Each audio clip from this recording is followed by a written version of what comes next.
Welcome back to the Five Borough Sports Podcast. I'm Nick. This is Pablo. In this episode, we're going to talk about the Giants and the Jets, recapping Week Five, Week Six. The Giants lost to the Bengals, and the Jets lose to the Bills. Both heartbreaking losses for both of them.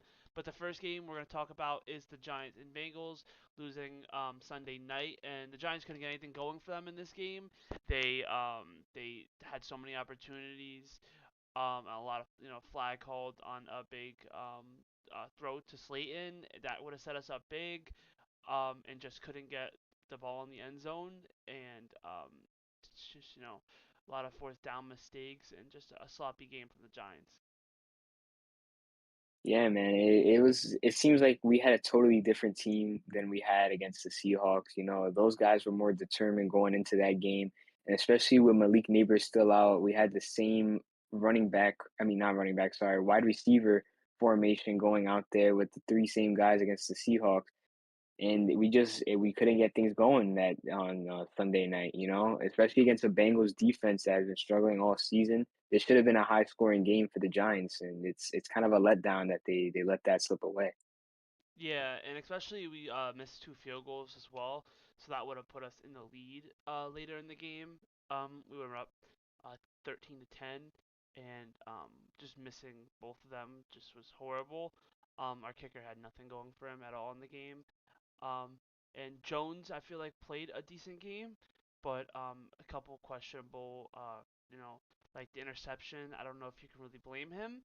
It was kind of a weird throw. The ball got hit out of his hand, and he had the tight end Theo Johnson open in the end zone, and then it just kind of got underthrown and right in front of the goal line, and then it got picked off.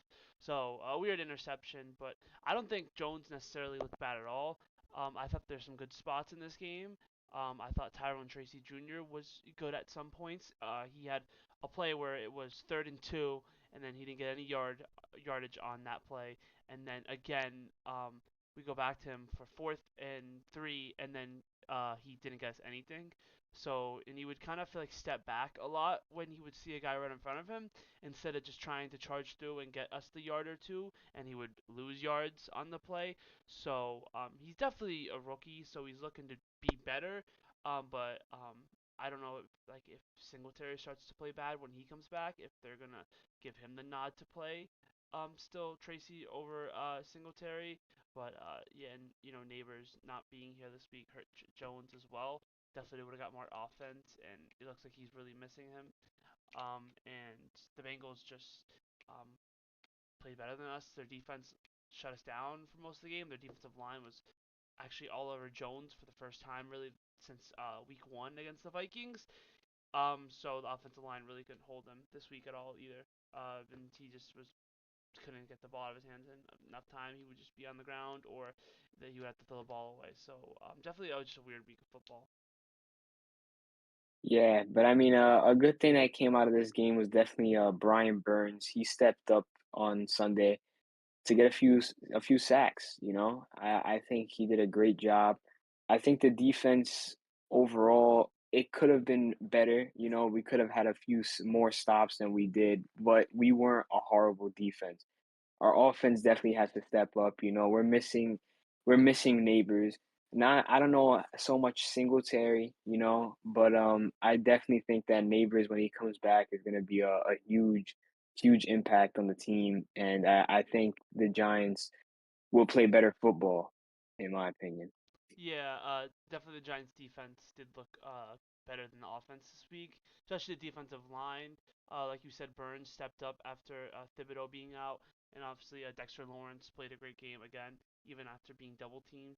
Every week he gets double teamed, and also too a really good game from Aziz Ojulari. He had those two sacks on the one drive, back-to-back sacks to get us the ball back. So he stepped up big after Thibodeau being out, got more looks and stuff, and put a lot of pressure on Burrow to try to get the ball out. And definitely, the cornerbacks could have played better. The safeties, on some longer passes, definitely. And that Burrow rush just was a good play by the Bengals. I feel more than a bad defensive Giants, but definitely, the back end, longer throws, the mid range throws can be a little better sometimes. But consistently, I guess overall they were much better than not. Or I feel like it's just the defensive line put so much pressure on Joe Burrow this week. And then yeah, Neighbors, I'm excited for him to come back. It should help Jones, but now with Thomas out for the season, that's gonna hurt the Giants more than anything. And it kind of just gives us, I feel like me, less hope that the Giants can be a competing team this year or try to come back and even maybe make it close to a playoff spot.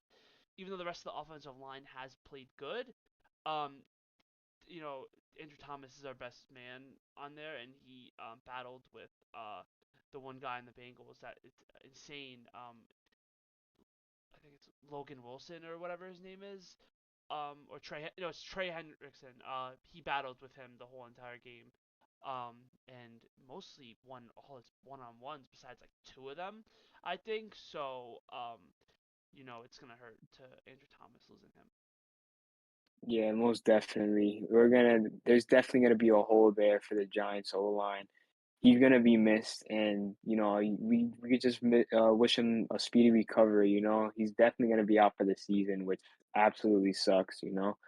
But hopefully, the guy that's gonna replace him is gonna step up, and they're gonna show, hey, we lost a key guy, but I'm here to fill in that spot for you guys, and hopefully he holds up and protects Jones the way he's been protected all season. Yeah, it looks like the guy that's gonna replace him is Joshua Ezuda. I think that's how you say his last name. I don't. He's been the Giants for 3 years now. I think he's more of a backup left tackle, so hopefully he can be maybe just decent. They're gonna have to run different plays. I feel like now with your best tackle out, so I feel like it's just gonna be a whole different offense for the Giants now. But with Neighbors coming back, hopefully on Sunday, he still is questionable. His concussion is making good progress, Dable said. So hopefully we do see him this weekend. But we are gonna need Neighbors back if we want to try to make anything against the Eagles this weekend and try to get any type of offense because I think the Eagles have one of the weaker cornerbacks and safeties, and like when you throw the long ball, we're gonna just need Neighbors if we want to win on Sunday against the Eagles. Yeah, most definitely. Our offense is going to be a key factor in that game. Our defense is going to have to protect the run game from Saquon Barkley and his return back to MetLife Stadium. So that's going to be interesting. Yeah, I'm kind of excited to see Barkley back. At the same time, like it's just gonna be weird, first game against the Giants. Um, he did show respect to the Giants fans at the end, it's just not the Giants organization. So it's gonna be a weird game. I'm hoping the Giants can win this game and kind of like how the Eagles are playing too. They haven't won a game more than one score. Every single win they've had has been by a one-score game. So the Giants are going to play close with them. It seems like it should be a good game on Sunday. Hopefully we get Singletary back if he can play good, and then same with Neighbors, and they can just play a good football game on Sunday and try to get the win out with Thomas out, and then also Thibodeau is still out for a couple more weeks. So yeah, the Giants probably got anything else you think we need to say about them for this No, weekend I or think we weekend? got everything down. I Yeah, think it's good. yeah, hopefully they can come out here and win on Sunday and try to go to 3-4. But if not, I feel like if they just keep pulling away, they're gonna get a higher draft pick, and I don't think they're gonna miss on their opportunity to get a quarterback. So Daniel Jones got to show if he wants to stay in New York, he's got to start to win these games, and this is the Giants' biggest game this season because if you fall to 2-5, you're most likely probably done for the season. But if you go to 3-4, you're only one game back under 500, and you're kind of in that mix of in play of trying to get a playoff spot. But now we go to the Jets against the Bills on Monday. I didn't watch this game too much, but what I took from this game is I think the Bills just outplayed them. Overall, Allen bounced back from last week after hurting his finger, and had a really good game, and so did Aaron Rodgers, but it just wasn't enough to stop the Bills, and they missed. Both of them missed a whole bunch of field goals and extra points. So, seeing Garrett Wilson and Lazard have and Rodgers have his biggest game as a Jet and not be able to win it kind of stings, but it's kind of like a good sign that they can build off this loss and try to do something at the Steelers on Sunday night. Yeah, most definitely. And I mean, I just want to throw out a play from the game when Aaron Rodgers threw a Hail Mary for a touchdown. Shout out to Zane who wanted to hear that one. It was a great pass. I think that's one of the best passes that we've seen Aaron Rodgers throw as a Jet. And if he could continue to do things like that, especially with his new target, which we'll get more into later, Davante Adams next week, it's going to be quite interesting for the Jets, you know? So honestly, I think the Jets they just got unlucky this week against the Bills, especially after that interception to end the game. It was just it wasn't their game at the end. You know, they were trying to come back and it just didn't work. The Bills are a strong team; they were able to hold them off. Yeah, definitely. The Bills are a good team, and they showed it on Monday that they are the better team. But the Jets can build. The Jets can beat them. They showed that they can beat them. They had a couple. They had the flag that same thing with Giants game, but in this game too, they had the flag where they had the long run from, or it was the pass to I don't remember who it was, but in the call it was a flag. It was a legal man upfield, and that would have got them in great field position to get a touchdown and take the lead, or I think they would have took the lead on it.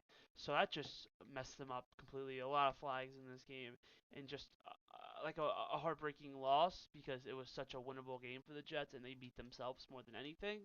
Two, Brees Hall had a bounce back game this week too. So yeah, it's like so weird because like when I've watched the Jets really didn't do anything wrong besides the interception at the end, which was kind of Mike Williams' fault. It's just like they just got unlucky, I guess you can say, and just you just need to build off this loss. Yeah, most definitely. And I mean, against a Steelers team that has a tremendous defense, especially with TJ Watt on that defensive line, and this is going to be a way harder challenge now for the Jets offense. You know, the defense, they may be able to make some noise, especially with the fact that Russell Wilson may be starting next week. But if the Jets could hold off the Steelers somehow, that could be a big win for them, especially after coming off that crushing loss and losing leverage on trying to get the AFC East. Yeah, definitely. So the Jets are like I said, with the Giants, they're both 2-4.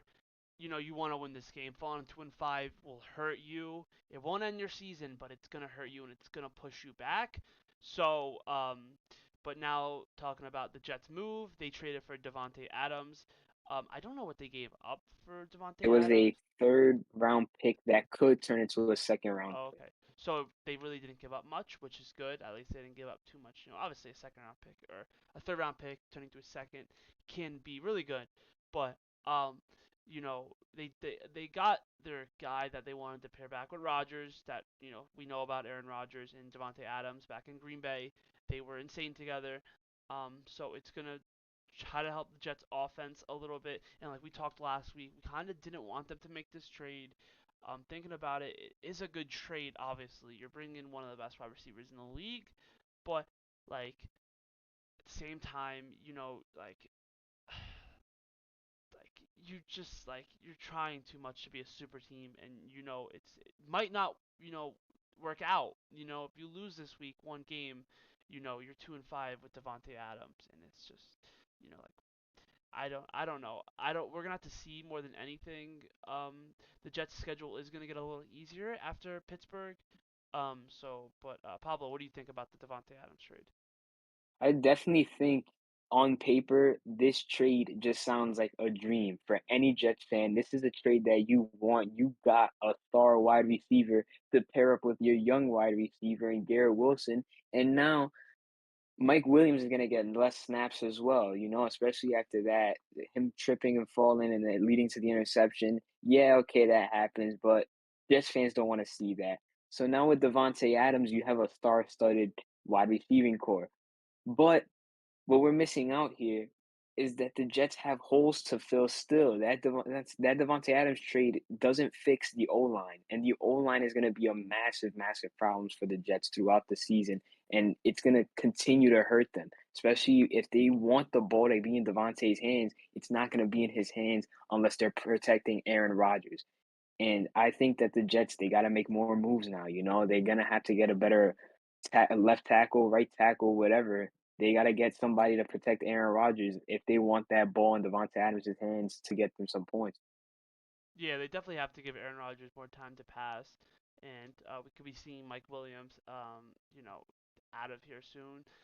He is now the fourth wide receiver too, so he's not going to get much playing time in general because they're going to use, Rodgers is, going to use Lazard more than him. He's more used to him, and obviously Garrett Wilson, is their second wide receiver now. So, like you said, the team on paper looks great, but they need to get that tackle, and Rodgers needs more time to pass the ball, especially because he's injured too. Like he has, you can tell he's limping. He has a problem. Something's up with him, but he's sticking through it and he's trying every week, to just try to win the games and stuff after, this injury and stuff.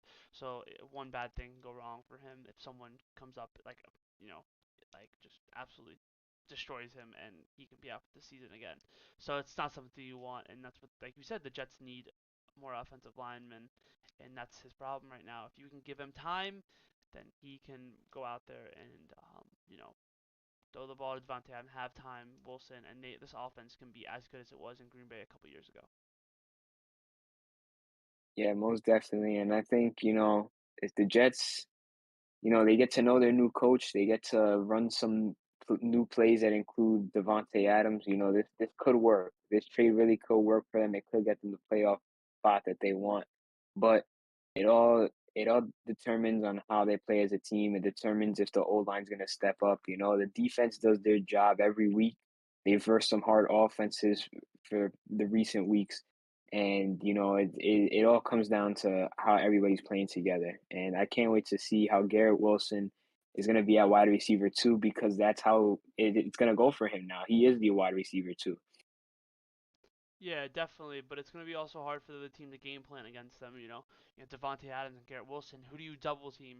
Who do you leave open? It's going to be a hard game plan for other teams, and the Jets can take advantage of this. They can win games, of course. They could be one of the better teams in the league, but also you can't forget that offensive line. The Jets have had their struggles the last couple weeks, and sometimes stuff hasn't gone their way, and they just got to keep their head in the game and try to go win football games. And it's not going to be easier, and it's still going to be, I feel like, the same Jets, but they can still go out there and win, and we'll see how this trade's going to work. Only thing can tell is time and how they play together, and it's really hard to sit here and say how they're going to play, but obviously, if you're a Jets fan, how can you not be excited about Davante Adams, on the Jets with Aaron Rodgers, and you saw how they were a couple years ago.